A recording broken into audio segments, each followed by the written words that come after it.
সাথে তো তোমাকে ভালোবাসে না আর। চুপ করে বা, আমি ওর কথা শুনতে চাই না। আমি জানি তুমি সাদিয়াকে অনেক ভালোবাসো, কিন্তু আমি তার চেয়ে বেশি ভালোবাসতাম তোমাকে। তুমি বুঝলে না শিহাব, আফসোস। তবে একটা কথা, ওই দিন আমি সাদিয়াকে বাঁচিয়েছি শুধু তোমার জন্য।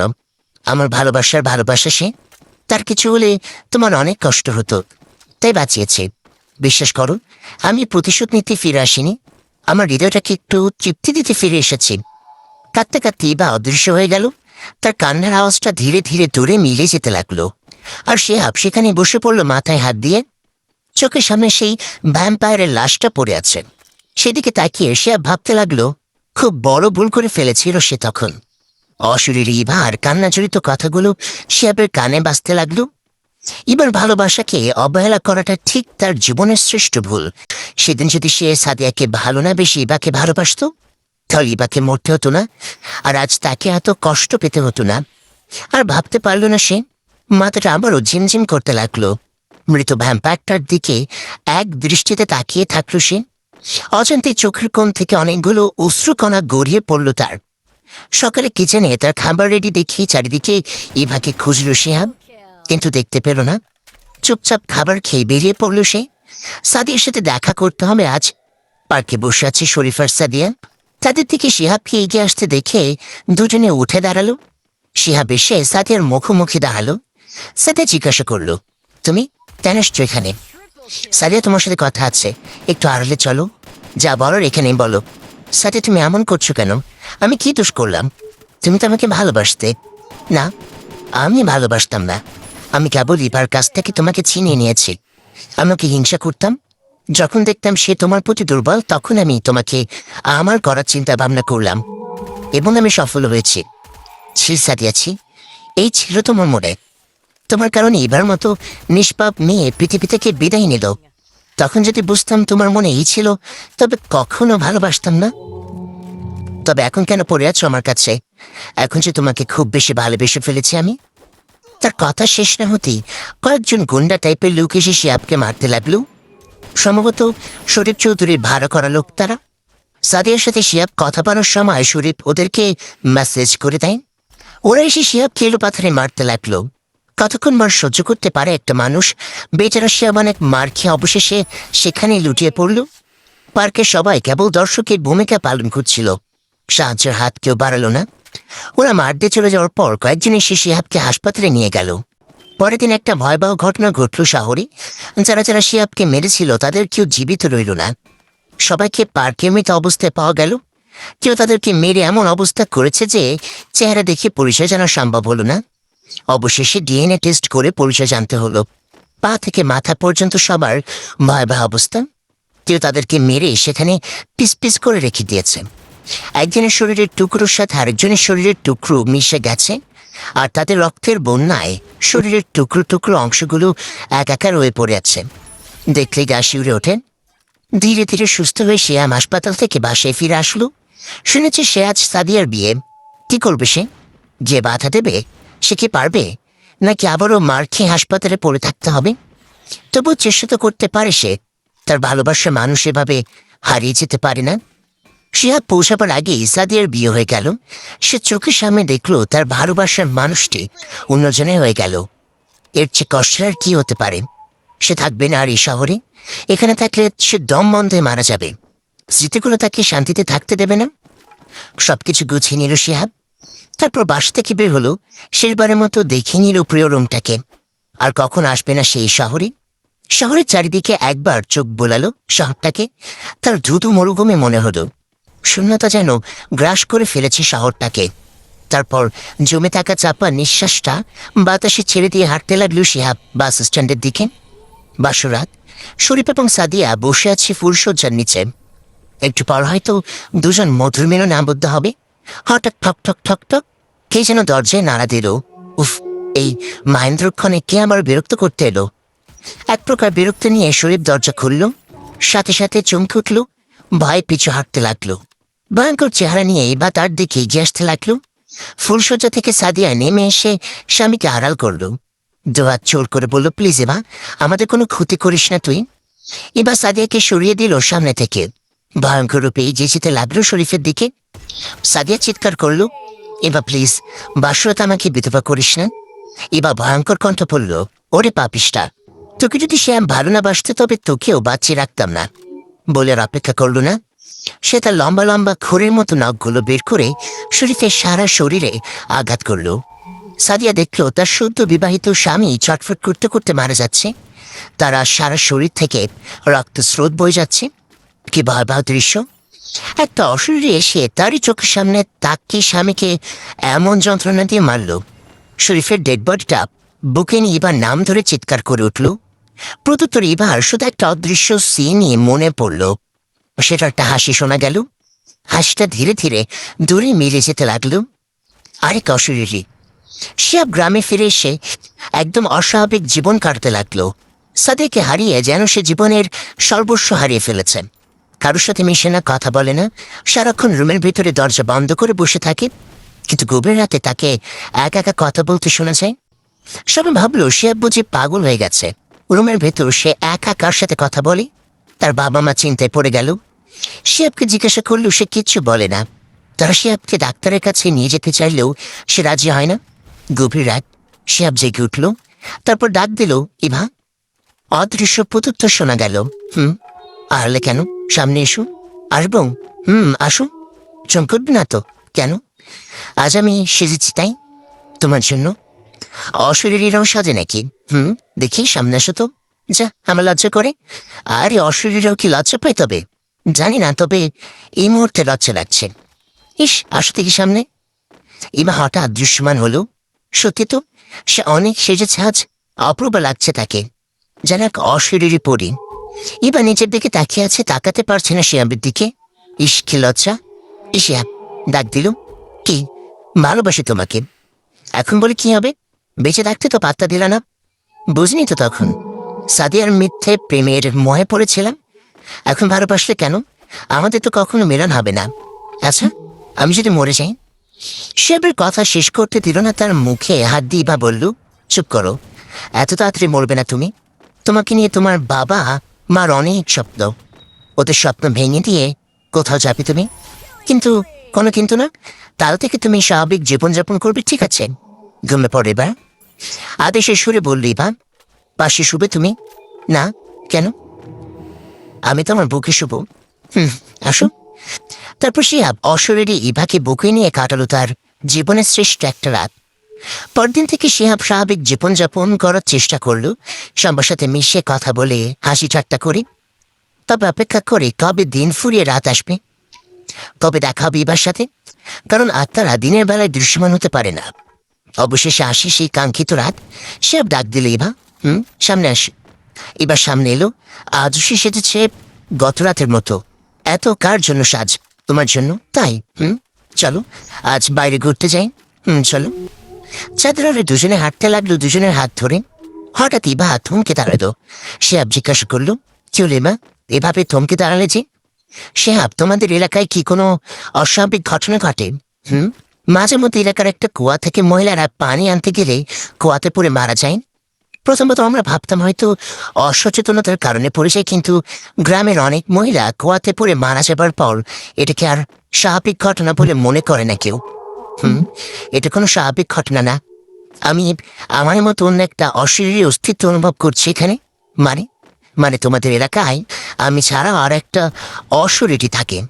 কুয়াটা কি আশেপাশে? হ্যাঁ, একটু সামনে গেলে কুয়াটা পাওয়া যাবে। ওই কুয়ায় থাকে সে অশরীরীটা। আজ আসবে, কেউ একজনের প্রাণ নেবে। চলো ফিরে এসিয়া, উনুনের সুরে বললি ইভা। কেন? তুমি কি তাকে ভয় পাচ্ছ? না, আমি তোমার জন্য ভয় পাচ্ছি। আমি একেবারে ভয় ছিল না। চলো। বাসি ফিরে শিয়াব অশরীরী ইভাকে বুকে নিয়ে ঘুমিয়ে পড়ল। সকালে কান্নার শব্দ আর লোকজনের চেঁচামেচিতে ঘুম নামলো তার। রুম থেকে বের হয়ে দেখলো তার মায়ের মৃতদেহ পড়ে আছে। ঘটনার কিছু না, পানি ফুরিয়ে গেলে তার মা পানি আনতে যায় কুয়াতে খুব ভোরবেলায়। তারপর কুয়াতে পড়ে মারা যায়। সে বুঝতে পারলো পুরো ঘটনাটা কাল রাতের। যদি একটু সাবধান হতো তাহলে তার মাকে ভাবে জীবন দিতে হতো না। মায়ের লাশের পাশে বসে কাঁদতে লাগলো সে। মাকে হারিয়ে সে খুব ভেঙে পড়ল। পৃথিবীতে সে সবচেয়ে বেশি ভালোবাসত তার মাকে। ভাগ্যর কি নির্মম পরিহাস! তার ভালোবাসার মানুষগুলো এভাবে হারিয়ে যায় কেন?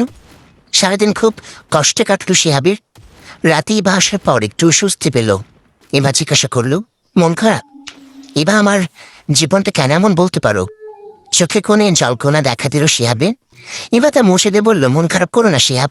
মনে করো এই এলাকায় এটাই শেষ মৃত্যু ওই অসুরের হাতে। ওকে আমি শেষ করে দেব। কিন্তু তোমার যদি কিছু হয়, আমার কিছু হবে না, কারণ ওর শক্তির চেয়ে আমার শক্তি বেশি। আমি মারা গেছি ভালোবাসা না পেয়ে আত্মহত্যা করে, আরো খুন হয়েছে। ওকে খুন করে কুয়ায় ফেলে দেওয়া হয়েছিল।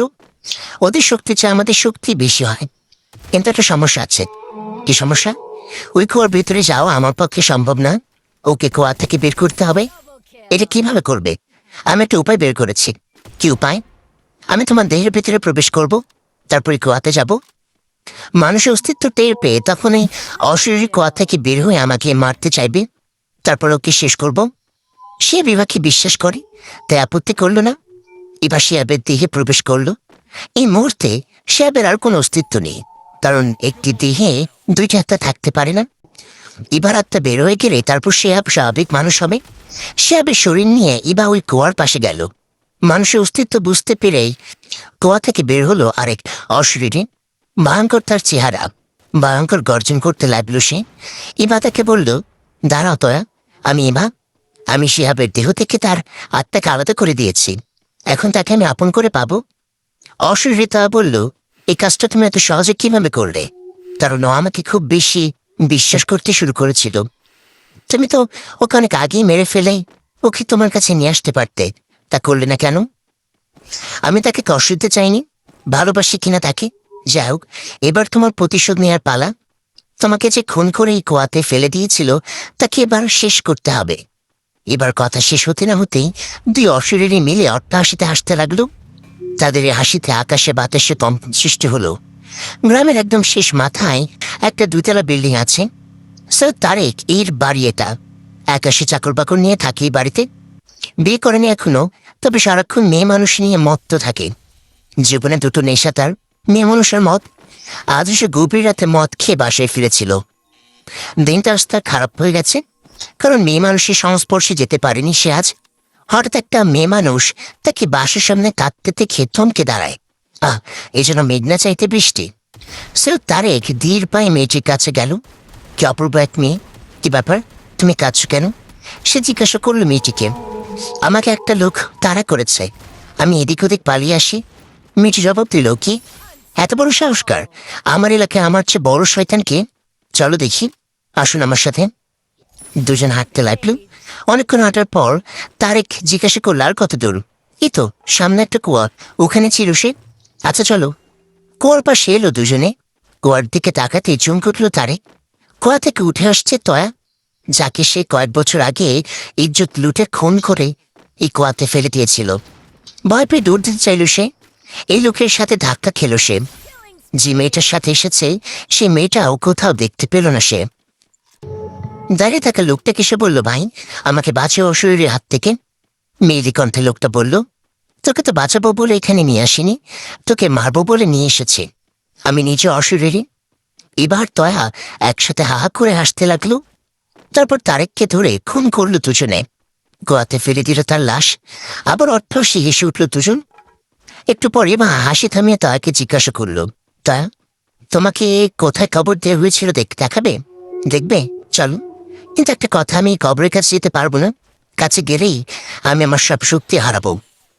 আমি আর এই লোককে, এলাকাকে ধ্বংসস্তূপ বানাতে পারবো না। আরে তা তো আমি জানি, নিজের কবরের কাছে গেলে আমি আমার আর আত্ম হয়ে ঘুরতে পারবো না। আচ্ছা চলো, আমার কবরটা তোমাকে দেখিয়ে নিয়ে আসি। দুজনে কবরস্থানে এলো। তার কবর থেকে কিছুটা দূরে দাঁড়িয়ে একটা কবরের থেকে ইঙ্গিত করে বলল, ওটা আমার কবর, ওই যে ওইটা। মোটা, তাহলে তুই তোর কবরের সাথে মিশে যা, পাপিষ্ঠ আত্মা। বলতে বলতেই ইবা ধাক্কা দিল তয়াকে। তয়া গিয়ে পড়ল কবরের ওপর। তয়া তখন ধোয়া হয়ে বাতাসে মিশে যেতে লাগল। একটা অদৃশ্য কণ্ঠ শোনা গেল তার, ইবা তুই আমার সাথে বেইমানি করলি। ইভা বলল, বেইমানি না, এটা আমার ভালোবাসার প্রমাণ। তারপরে হেসে উঠল সে। শিহাবের দেহ থেকে ইবার আত্মা বের হয়ে গেল। শিহাব একদম স্বাভাবিক আছে। ইভা হঠাৎ শিহাবকে জড়িয়ে তুলল, কাঁদতে কাঁদতে বলল, আই এম সরি শিহাব, অনেক কষ্ট দিয়ে ফেলেছি তোমাকে, আমাকে মাফ করে দাও প্লিজ। আরে না, কিসের কষ্ট, তোমার কারণে আমাদের এলাকা আজ অভিশাপ মুক্ত হয়েছে। ধন্যবাদ তোমাকে। সত্যি তো, কোনো কষ্ট হয়নি তো? তোমার কষ্ট হলে আত্মাটা ছটফট করে। ভালোবাসতো তোমায়। এবার চোখে অশ্রুকণা জল করতে লাগলো। অপূর্ব লাগছে তাকে। শিহাব এক দৃষ্টিতে তাকিয়ে থাকলো তার দিকে। ওভাবে কি দেখছো? এবার জিজ্ঞাসা করলো, তোমাকে? বলল শিহাব, আমার লজ্জা করে তো। লজ্জা পেলে তোমাকে লাজুক মুখটাকে আরো বেশি সুন্দর লাগে। লজ্জামাখা কণ্ঠে শিহাবের নামটা উচ্চারণ করি বা ঝাঁপিয়ে পড়ল শিহাবের বুকে। শিহাব অশরীরে এবার মাথায় হাত বোলাতে বোলাতে বলল, ওই সাদিয়ার মাঝে আমি কি পেয়েছিলাম, তখন তোমার এই রূপ আমার চোখে পড়েনি? এখন মনে হচ্ছে সাদিয়ার সাথে কাটানো দিনগুলো বৃথা ছিল। থাকো সব কথা। আমি সাদিয়াকে বাঁচিয়ে রেখেছি শুধু তুমি ভালোবাসতে বলে, না হলে তাকেও মেরে ফেলতাম। তার কারণে তুমি এত কষ্ট পেয়েছ। ভালো হয়েছে, সে তার প্রাপের প্রায়শ্চিত্ত করুক। বাস চলো এবার। না শিহাব, তুমি একা যাও। আমার আজ রাতে একটা কাজ আছে। কি কাজ? তারকের বাড়িতে কয়েকটা যুবতী মেয়ে আটকা পড়ে আছে, তাদেরকে মুক্ত করতে হবে। আমিও চলি তোমার সাথে। না শিহাব, তুমি বাসে যাও, একটু পর আমি তোমার বুকে ফিরে আসছি। তারেকের 2 তলা বাড়ি। উপরের তলায় কয়েকজন মেয়ে চিৎকার করছে। সাউন্ড প্রুফের কারণে তাদের আওয়াজটা বাইরে যাচ্ছে না।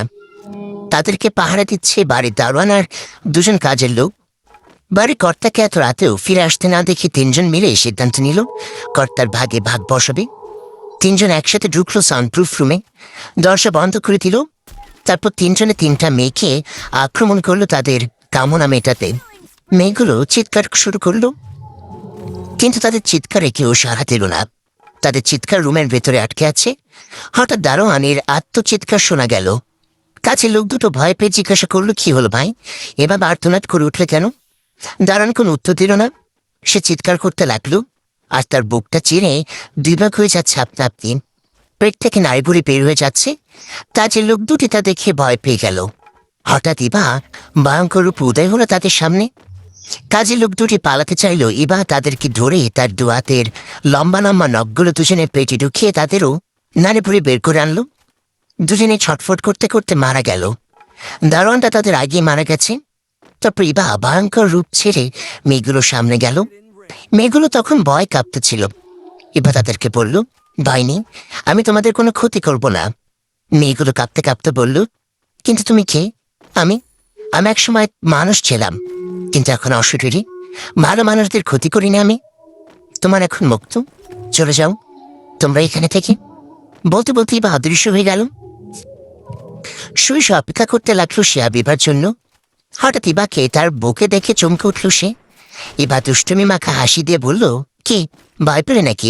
তো ভয় পাবো না। এভাবে আসো কেন তুমি? কি, আমাকে তুমি ভয় পাও? ঠিক আছে, চলে যাচ্ছি আমি, আর আসবো না। চলে যাওয়ার জন্য পা বানালে ইবা, সে আপনার হাত ধরে বলল, কোথাও যাবে আমাকে ছেড়ে? না, আমি চলে যাব, ছাড়ো আমাকে, আর ভয় পাবো না। হয়েছে এবার? না হয়নি। জেদ করলো ইবা। একবার তো ভয় পেয়েছ, আবার যে ভয় পাবে না তার কি বিশেষ আছে? আমি চাই না তুমি ভয় পাও। ইবা অদৃশ্য হয়ে গেল। শিহাব কয়েকবার ইবার নাম ধরে ডাক দিল, এই ইবা। কোনো সাড়া নেই এবার। ইবা কোথায় তুমি? প্লিজ সামনে আসো। আবার কোনো সাড়া দিল না ইবা। প্লিজ, আমার খুব কষ্ট হচ্ছে, সামনে আসো। বলতে বলতে কাঁদতে লাগলো শিহাব। হঠাৎ সে শুনল কে যেন তার কানে কানে বলছে, এই পাগল, কোথায় যাব তোমাকে ছেড়ে? ভালোবাসতে তোমায়। তবে সামনে আসো। ইবা সামনে এলো। ঠোঁটে তার লেগে আছে সেই দুষ্টামি মাখা হাসি। শিহাবের চোখের জল মুছে দিয়ে এসে বলল, পাগল একটা। শিহাব ইবাকে জড়িয়ে ধরে বলল, এভাবে কষ্ট দিলে কেন আমাকে? অনেক ভালোবাসি তোমায়, আর কষ্ট দেব না তোমায়। সত্যি তো? ছেড়ে যাবে না তো? না, যাব না। এবার আমাকে বুকে নাও, তারপর ঘুমাও। শিহাব ইবাকে বুকে নিল। ইবা শক্ত করে জড়িয়ে ধরল শিহাবকে। একটু পর শিহাব ঘুমিয়ে পড়ল। ইবা তার মাথায় হাত বোলাতে বোলাতে ভাবতে লাগলে এর পরিণতি কি হতে পারে। সে জানে সে চিরদিন এখানে থাকতে পারবে না। সে একটু তৃপ্তি পেতে এসেছে। তার হৃদয়টা এখন শিহাবের ভালোবাসা পেয়েছে। তাকে তো এবার চলে যেতে হবে, কিন্তু পাকড়টা তাকে খুব ভালোবেসে ফেলেছে। সে চলে গেলে শিহাব থাকবে কি করে? শিহাবের অনেক কষ্ট হবে তখন। আর শিহাবের কষ্ট এবার সহ্য করতে পারবে না। কি করবে সে এখন? কিছু বুঝতে পারল না। ঘুমন্ত শিহাবের বুকে শুয়ে আছে, তার মুখের দিকে এক দৃষ্টিতে তাকিয়ে আছে ইভা। কপালে তার আলতো করে একটা চুমু খেল সে। বেঁচে থাকতে যদি শিহাব তা কিভাবে ভালোবাসত, তাহলে আজ এত কিছু হতো না। আফসোস করল ইভা। ঘুমন্ত শিহাবের চুলে হাত বোলাতে বোলাতে সারাটা দিন কাটিয়ে দিল সে। 2 চোখ বেয়ে তার অশ্রু নেমে এলো। একটি আফসোস তার, বেঁচে থাকতে তার প্রতি শিহাবের এই ভালোবাসা কোথায় ছিল তখন? সকালে ঘুম থেকে উঠে শিহাব রান্নাঘরে গেল। রান্না সব করাই আছে, নিশ্চয়ই ইভার কাজ এটা। এবার কথা আর কেউ জানে না, তার বাবা মনে করেছে শিহাব নিজেই রান্না করে। তো সেদিন তিনি শিহাবকে ডাকলেন। তিনি বললেন, বাবা শিহাব, তোর মা তো আমাদের ছেড়ে চলে গেল, বাড়ি রান্না বান্না করার জন্য তো একটা মেয়ে মানুষ দরকার, ভাবছি তোর একটা দিয়ে দেবো সেবার।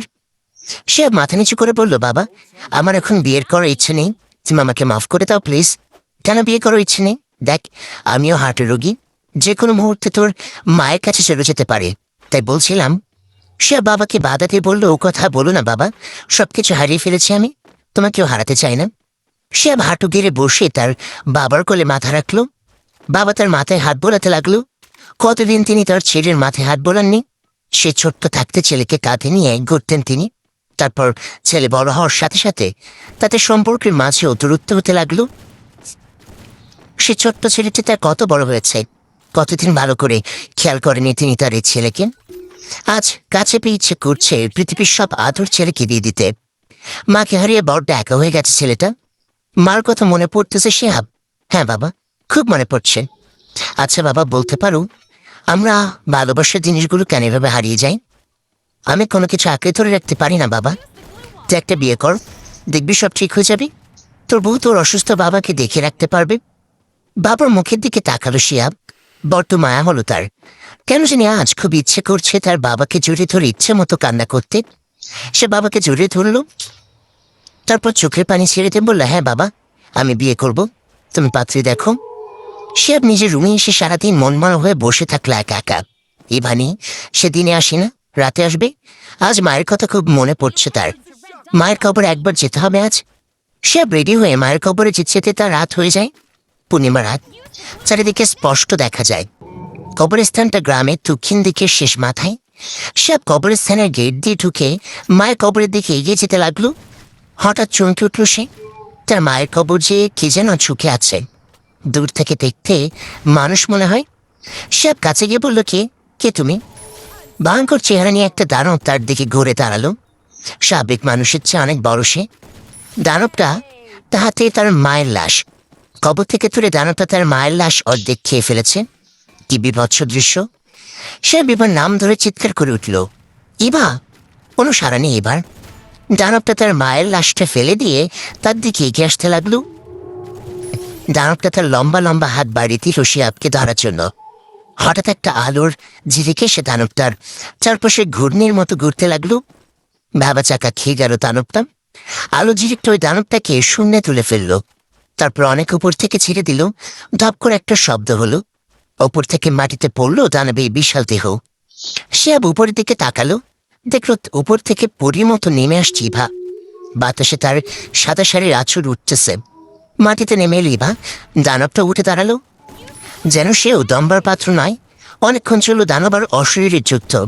শিহাব তাকিয়ে তাকিয়ে দেখছে। সে জানে যুদ্ধে তার প্রিয়তমা ইভাই জিতবে, কারণ সে একবার মারা গেছে, দ্বিতীয়বার মরার প্রশ্নে আসে না। এবার তার খুরের মতো লম্বা লম্বা নখ বের করে দানবটার পেটে ঢুকিয়ে দিল। দানবটার পেটের ভেতরে শিহাবের মাথার মায়ের মাথাটা ছিল, যে সে একটু আগে গিরেছিল। এবার দানবটার পেটের সবকিছু বের করে আনলো। এক গগন বেদারি আর্তনাদ করে মারা গেল সেই বিশাল দানব। তারপর এবার শিহাব দুজনে মিলে আবারও কবর দিল তার মায়ের লাশ। শিহাব তার মায়ের কবরটাকে জড়িয়ে ধরে কাঁদতে লাগলো। এবার তার মাথায় হাত রেখে বলল, শিহাব চলো। বাসের শিহাব গোসল করে খেয়ে দিয়ে রুমে এসে শুয়ে পড়ল। ইভা আছে তার বুকের ওপর। সে জিজ্ঞাসা করলো, মন খারাপ? কেন? বাবা বলছে বিয়ে করতে, কিন্তু আমি তোমাকে ছাড়া আর কাউকে বিয়ে করতে পারবো না। পাগল একটা! অশরীরীকে কেউ বিয়ে করে পাগল, কিন্তু আমি তো তোমাকে ছাড়া এখন অন্য কাউকে কল্পনা করতে পারি না। সেটা অসম্ভব শিহাব। তুমি তোমার বাবার কথা শোনো। তোমার বাবাকে তোমার জন্য সুন্দর একটা বউ আনতে বলো, যার রূপ দেখে আমাকে বলে যাবে। বলা সহজ, করা কঠিন। তোমাকে আমি জীবনেও বলতে পারবো না ইভা, অশরীরীর সাথে প্রেম করতে পারলে অশরীরীকে বিয়ে করা যাবে না কেন? অশরীরীকে বিয়ে করা যাবে না কেন সেটা তুমি ভালো করে জানো। পৃথিবীতে আমার কোনো অস্তিত্ব নেই শিহাব। তোমার বাবাকে ডাল থেকে পাত্র দেখতে বলো, কিন্তু কোনো কিন্তু নয়। ইভা হাত রাখল শিহাবের মুখে, তারপর বলল, আমি তো সবসময় আছি তোমার হৃদয়ে, আজীবন থাকবো। কিন্তু তোমাকে তো সংসার করতে হবে। সংসার করার জন্য একটা বউ লাগবে তোমার। আমি কিছু ভাবতে পারছি না। এই মুহূর্তে আমি অন্য কিছু ভাবতে পারছি না।